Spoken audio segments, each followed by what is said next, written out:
So as we continue to climb this ladder towards the champion, there you see the 251-212 win. Bryon Smith over McClellan. And now it is Mike Fagan, the number 2 seed, who will be bowling against Smith. First time these two have met in a televised match, and Bryon Smith will be leading it off. May be good in his case if there's no time to think about anything. Just come back out and bowl.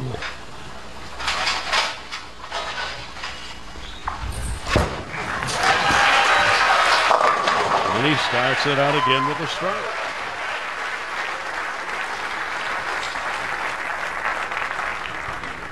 The number 2 player is a 2-time PBA Tour champion, 2-time member of Team USA from Dallas, Texas, the Argyle Assassin, Mike Fagan.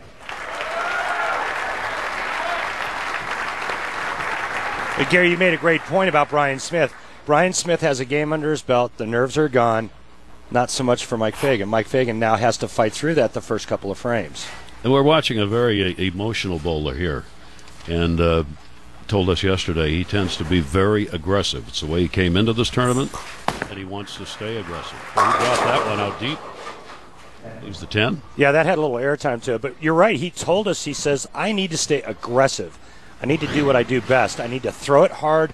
I need to hit it hard. And if that means I need to loft it to keep it on line and play that straighter shot from out, that's what I'm going to do, and we see it right there. He lofted that one, didn't he? Yeah, and so the loft, what that does is it cuts down on hook. The ball can't hook if it's in the air, and so it's a way for him to keep the ball on line. With a spare.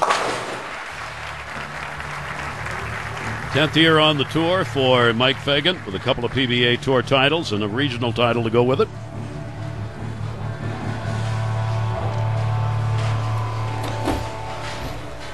What song was that? Throwing the 716T. Just the top ball. It's very strong, obviously, by the hook rating. I wonder when they're going to come out with an Argyle ball for Mike Fagan. Really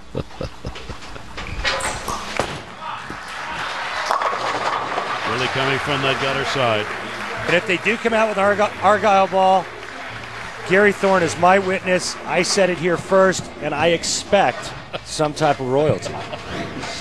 You're just in for all kinds of platitudes and rewards here today, aren't you? That's what I do, Gary. I understand. May have had a little air on that, but that's what he said he was going to do. And he said, I'm going to stay with my game. Now Bryon Smith, tour member since 1992. So he said no longer on the tour full time, but won that first match.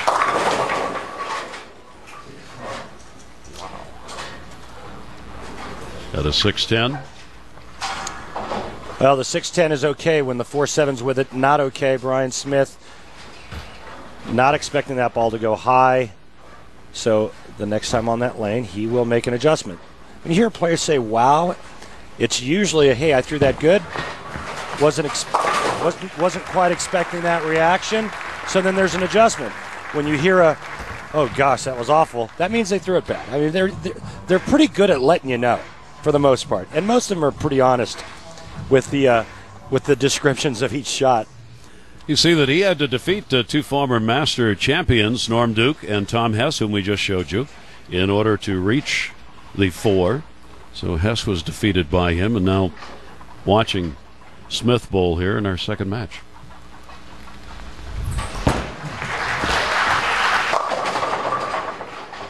And again, not finding that break point right where he wants it to be, and again off on that. Yeah, it actually missed the break point because after he throws his shot, he looks at his hand, and when a player does that, it's like, hey, I missed it at the bottom, meaning he didn't catch all of it at the bottom of the swing. The ball pushes right through that break point, comes off the end of the pattern, and it's late getting to the pocket. A spare. You saw him looking down, seeing where he is landing and how much slide he's got going, and not very happy with that frame. That is Mike Fagan's girlfriend, Emily Mayer, who we're looking at to the left there. She is a bowler as well, bowled in college, in fact, as did Fagan, who went to St. John's University. She's also the IBC Youth Program Manager for USBC. Here is Mike Fagan.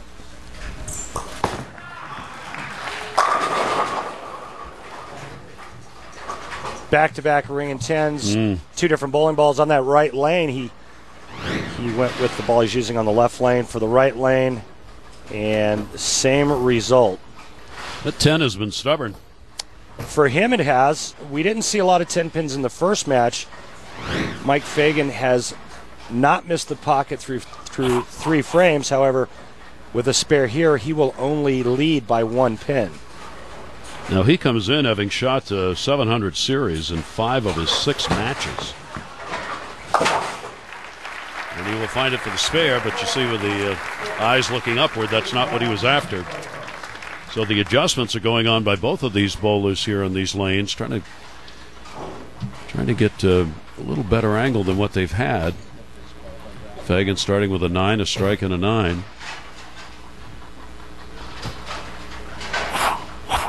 Gary, you alluded to the good stuff that he did throughout match play. The only match he loses was with a 743 3-game series when Barnes shoots 806. With a 300 game. There it is again. Come on. Messenger did not get across, came in front of the 10 that time. Messenger. I like that. Was inadvertent. Where are you getting your info from? That's good stuff. Bowlmore Lanes, Bangor, Maine. All right.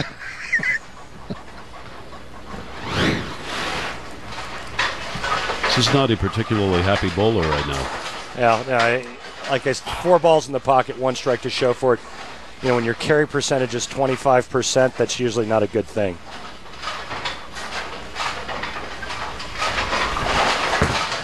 Again after the spare.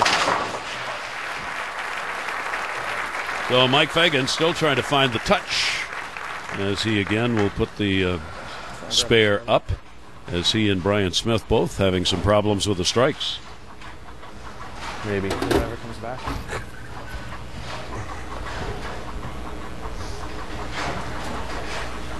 Adjust as this oil pattern affects the bowlers, and it was laid down before the first match, and that's it. Lanes will not be treated again.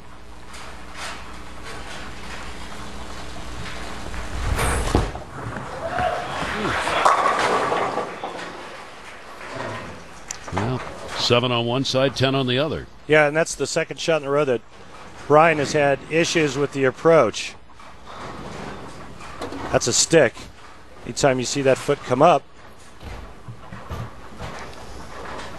that shot was a little left of target. It held line, and same kind of carry issue that Mike Fagan's having on the other side. So he will get it for the spare, but for both bowlers, struggle goes on. Today, ABC and ESPN will bring you 2 NBA games. It'll start with Kia NBA Countdown at 3 Eastern on ABC. 3:30 Eastern, ABC, Derrick Rose, the Bulls against LeBron and the Heat. Rematch of last year's Eastern Conference Finals. ESPN 6:30 Eastern, Tony Parker, the Spurs visit Lamar Odom and the Dallas Mavericks. NBA on ABC and ESPN today.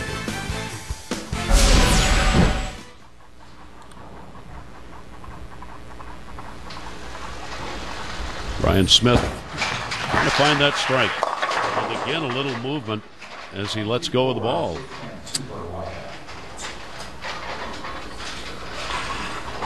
Bryon's going to need to make a big adjustment now, and maybe a ball change or feet and target, but this ball never hooks. 5 count washout, 1, 2, 4, 6, 10. See if he can do it. Nope. So he'll open that one. This is turned into a real struggle, unlike the first match where Smith was able to find the strikes and generally stay with it. Both he and Mike Fagan now are really struggling to find the strikes. These two have met. Yeah, and you see that Michael Fagan just absolutely dominated that match. 777 against Bryon 685, but the good news for Mike Fagan is he has hit the pocket every shot. Even though he's only struck once, Bryon Smith has only hit the pocket twice in this match.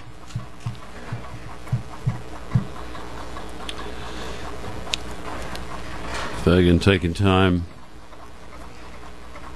get his ball ready. He will use up as much of the clock, if you will, in getting ready to bowl as any of the four.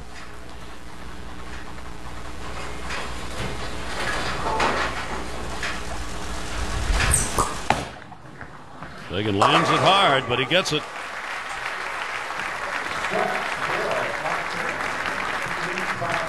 So Mike Fagan making the adjustments and getting the strike, just his second in the 5 frames. So a bowling shoe on his left foot, tennis shoe on his right foot, all rubber on that right sole so he can push off and get into that slide. It's a guy that uses his legs a lot in his swing. Obviously you see this big long arm swing, but he really uses his lower body to drive into that pivot step. Lots of traction on that right foot, the step before the slide, so he can really get in and post that shot. Fagan working on the strike. 10 again. You know, we talked about Mike saying that, hey, I need to stay aggressive. I need to do what I do best. Don't hold back. Watch this. Talking about a guy that's really getting after it, lofting it. Look at him getting up on his tippy toe on that slide foot. You don't see that a lot. Last time the one bowler I remember doing that a lot of is Jason Couch. Jason used to really get up on his slide step, his right foot, Jason being left-handed. Jason Couch, top 10 in all-time career money. Great player. So a little couch there I see him taking. He will get that. So both of these bowlers shaking their heads. Fagan with 2 strikes. Bryon Smith has only 1. However, Fagan's been able to get the spares while Smith will be coming off an open box. So both of these are trying to find the adjustments here to win this match and move into the final here at the Masters. Gary might give to you an extra frame subscription so you can be up to date. Unbelievable that you would do that. On all the stuff that's going on. Our very first meeting. Yeah. Wow. Yeah. Thank you, Randy. You're welcome. Appreciate that. On we go. 2 bowlers trying to find their way.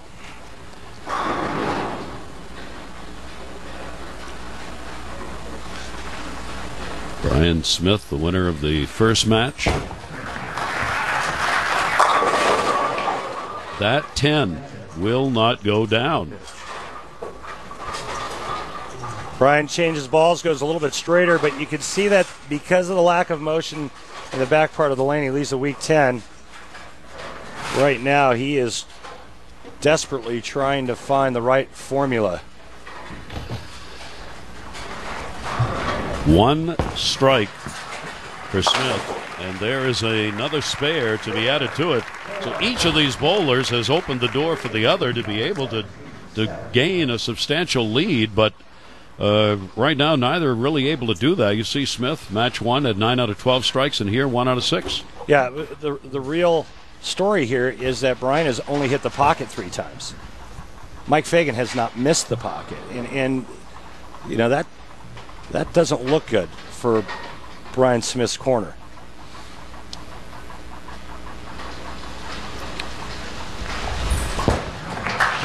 Smith, adjustment. I think there's cement on the bottom of the 10. Yeah, it's just that ball change gives him a more consistent look to the pocket. It's just a little soft entering the 1-3, and that's why the 10 pin is still standing. So again, unable to find the strike, and you can just see by the head movements he's making how tough it is for him to get where he wants to be. Well, the oil pattern's broken down in such a way that it's forced Bryon to move in a little bit. His angle is still the same through the front part of the lane, but now he can't get the ball he was using to read correctly, so he changes balls, finally hits the pocket back-to-back shots, but the entry angle is wrong, and that's why he left 2 10 pins. So, as Smith sits and watches for Mike Fagan, another opportunity to really jump out here in this match. Again, the spare and didn't like the field.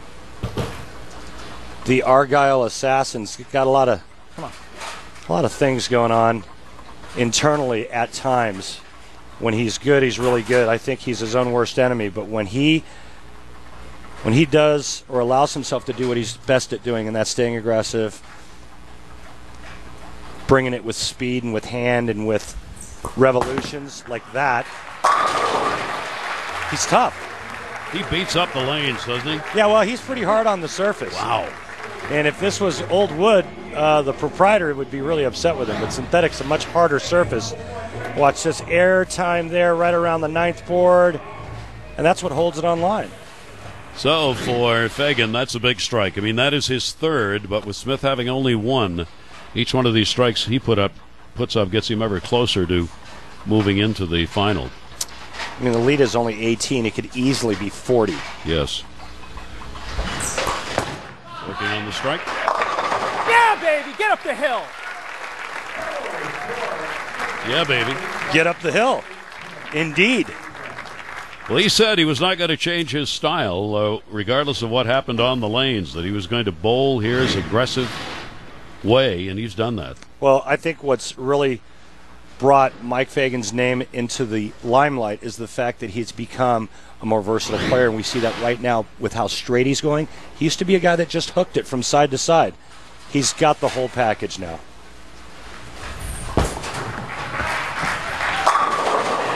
Desperately needed to have a strike right there, and that is exactly what Bryon Smith gets. Yeah, well, Smitty right now, in his mind, he's thinking, I just got to strike out to have any chance. There is Jim Welch, the manager of the Strike Zone here at Sunset Station, this beautiful bowling facility.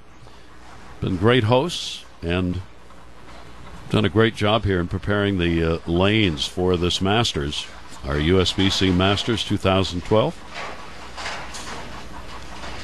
And now obviously needs another. Just cannot afford to fall any further behind Fagan. Bryon Smith working on the strike. Bad. 2-8, you heard him say bad. Yeah, and he also said his tricky lane. Bryon Smith is, his Masters run is all but over now. If he converts the 2-8, the best he will be able to shoot is 191. Mike Fagan's already in the 200s. Does convert it, but knows what came before will cost him here in his second match of the day. Strike here, it's all over. Mike Fagan will take on our number 1 seed, Chris Barnes, for the title. This week for Fagan, in the wins that he had, and he only lost to Barnes when they met to decide who was going to be 1 and who was going to be 2. Fagan's margins of victory were 32 pins or better. Yeah, baby. And you can hear the emotion coming now. He'd been relatively quiet through much of this match. That's not really Mike Fagan. Fagan rides emotion and doesn't mind letting it come out, and you can hear it the last 2 times up. Yeah, well, he didn't have enough to hoop it up about, but now he does. Check it out. Yeah, baby. Come on. Remember, he was working on a strike in the when he got up in the 8th frame, and he caught that double, and you heard a little "yeah, baby" from him, and then get up the hill, and now the one in the 9th. That'll be strike number 6. Emily likes it. I guarantee you Mike likes it. Mike Fagan will advance. Nice run for Bryon Smith. Always great to see him.